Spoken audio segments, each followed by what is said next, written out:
Hi, my name is Jennifer Neroni-Trupo, and I am presenting this workshop, Integrating the Arts via the National Core Arts Standards. This is part of the Symposium for Contemporary Issues in Music Education through Buffalo State College, where I am a graduate student. I also teach vocal music and arts through Linneville Central School District. Why should we integrate the arts? I think this is a very important question. Integrating the arts with other subjects is extremely beneficial for students. Integration of topics deepens students' understanding and retention. By tying disciplines together and looking at the same topic through many different lenses, students make connections between subjects and to their own lives. And I think that that's really critical. Not only are they making connections through different subjects, but also to their own lives, which is well, as you'll see, is when we talk about the core art standards, the connecting piece is becoming very, very critical. When a single concept is looked at through the lens of each arts discipline, the concept is more fully grasped and understanding is deepened. If you think about one single topic and looking at it through one single lens, whether it be historical, or something related to English language arts or mathematical or musical, if that individual topic is only looked at through one lens, then the student is going to have a very narrow view. So if we take something, for example, like the Revolutionary War, and we think about it just from a historical aspect, so these are the battles, these were the key characters involved, and that was it. Then the students aren't getting the entire picture.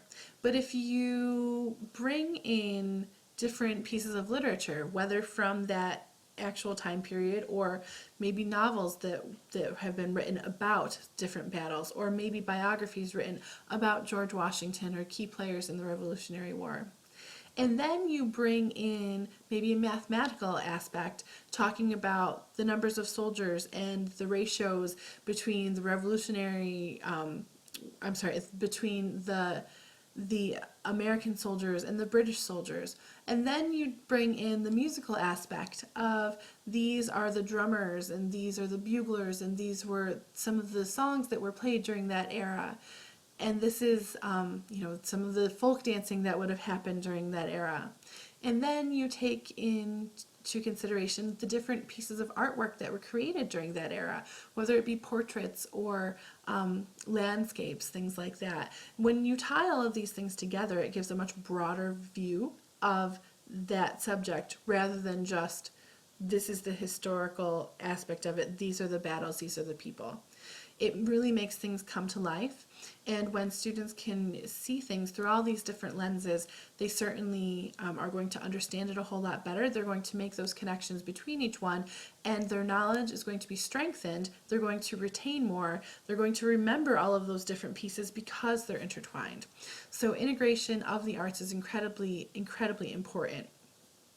Why do I integrate the arts? I integrate the arts for several reasons. First of all, I teach both art and music for several grades. I teach integrated arts, which means music and art take place in the same time period, both taught by me for kindergarten, first, and second grade. I also teach art for fifth grade, and I teach art and music for sixth grade, but in separate periods. I have a colleague who also does the same thing. He teaches art and music integrated together in the same class period for third and fourth grade. So we have been instructed by our administration to integrate these art subjects. This all came about actually because of declining enrollment, which many schools have, and I'm not sure if we are unique in our situation in that we are teaching integrated arts. I do know of another school district near us that has an integrated arts teacher. Regardless of that, it's certainly something for us that is not going to go away, whether that is unfortunate or not. Truly, it would be ideal for students to have full art instruction and full music instruction. However, integrating the two subjects together is actually a really exciting and really beneficial thing, and we found it to be much more of a blessing than it is a curse.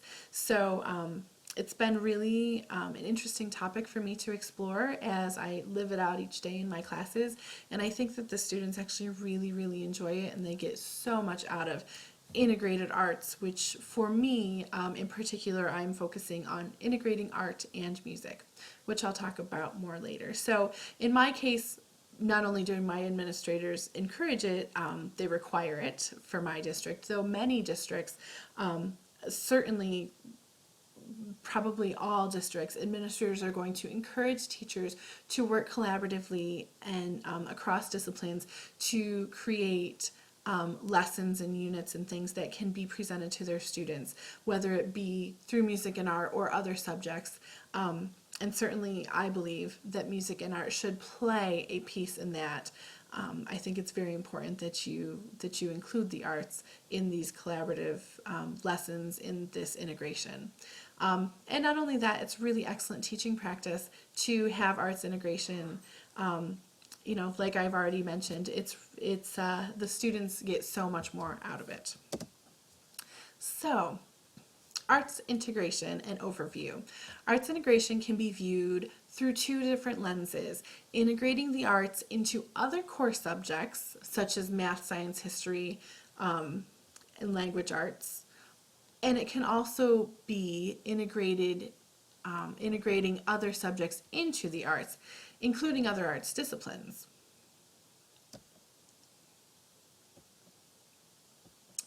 So integrating the arts into other subjects.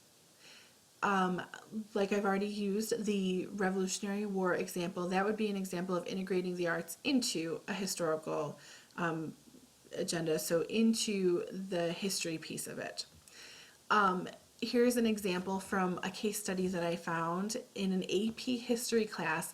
Students created an imaginary care package for an exiled Napoleon, which included all of his favorite things, including an iPod full of his favorite songs. So they went through, they had to create this care package for Napoleon, and not only did they include his favorite foods, his favorite books, articles of clothing that he would have worn, they also included an iPod that had all of his favorite songs on it, and they had to give reasoning for why each song would have been important to him. I thought that was a really, really brilliant way to bring that to life and certainly make the character of Napoleon more lifelike, help the students to understand who he was much more fully, and you know, enable them to kind of get into this subject's head when he hasn't been alive for hundreds of years now.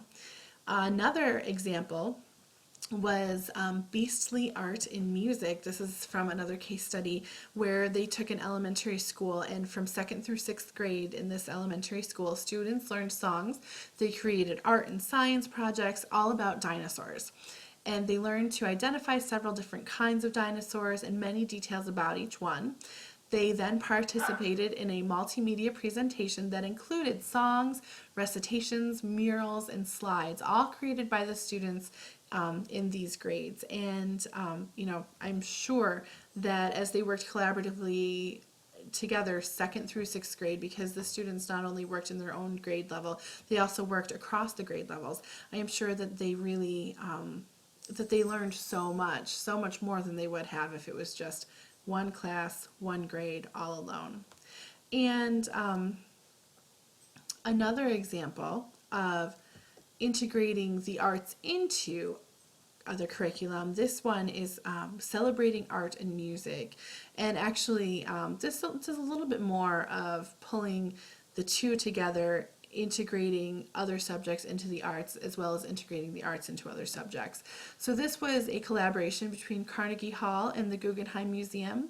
Students interviewed immigrants and painted portraits of them. They studied the clothing that would have been worn by the immigrants. These were primarily Russian immigrants, and they made their own headwear that would have been similar to what these immigrants would have worn when they came into Ellis Island.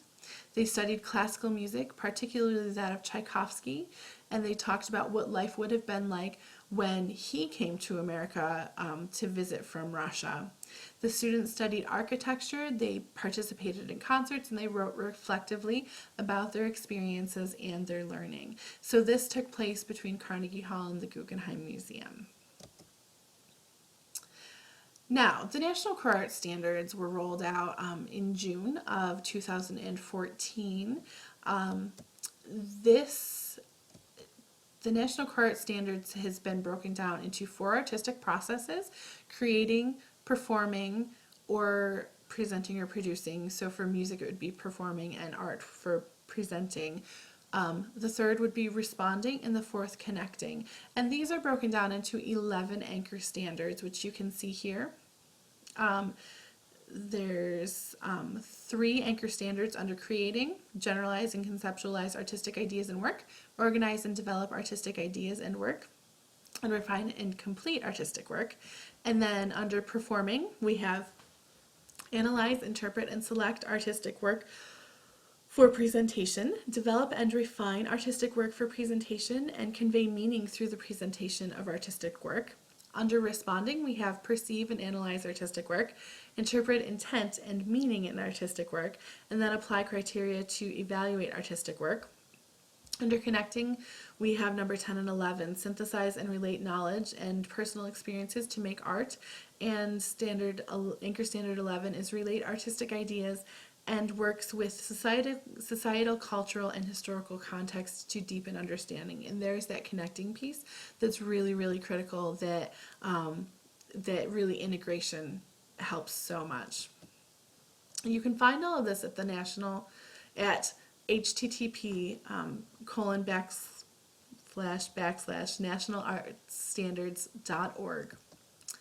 Now, the National Core Arts Standards focuses on 4 different artistic processes and 11 anchor standards that are further broken down into discipline-specific standards. The main 4 artistic processes are creating, performing, and presenting, responding, and connecting. Each one of these processes are powerful when experienced in the classroom in a single domain-specific context, such as art or music.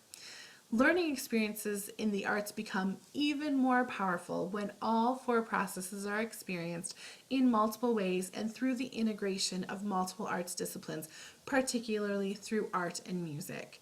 I truly believe, as I've already stated, that when we connect these things together, that it really broadens the picture for the students, and it helps them to garner a much deeper understanding. So this is the nationalartsstandards.org website. This is where the core art standards are housed on the internet, and this, you can see, is the same image that you just saw.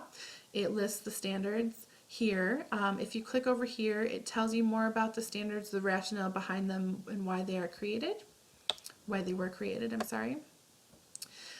Here you can choose your standards at a glance. You can choose to look at music or arts or any number of these things. They're broken down by anchor standards here: creating, performing, responding, connecting. You can look at them by grade band. So the core art standards are broken down through primary, lower elementary, middle school, high school. And then you can take a look at some model cornerstone assessments, which are being developed. And you can customize your own handbook to show what it is that you are wanting to look at. So if you want to focus primarily on 7th and 8th grade chorus, you can do that in here, which is really, really an awesome feature of this website. Right now I'm going to take you over here to choose process, and we're going to look primarily we're going to be looking at discipline, primarily at music, and I've already pulled that up here, so here it is. You can see we've got the music disciplines here. We're starting with creating, and it's broken down by grade band. So here's pre-K, kindergarten, 1st, 2nd, 3rd, 4th, 5th, 6th, 7th, 8th, and then our high school bands over here. And it breaks up each standard here for us. So, for example, we'll be talking about this in a moment, but 4th grade, MU CR1 1-4 is the standard, and this is improvise rhythmic, melodic, and harmonic ideas and explain connection to specific purpose and context such as social and cultural. And as we go down, you'll see that these are continued to be broken up, and we see them in performing, and then it'll go into responding and connecting as well.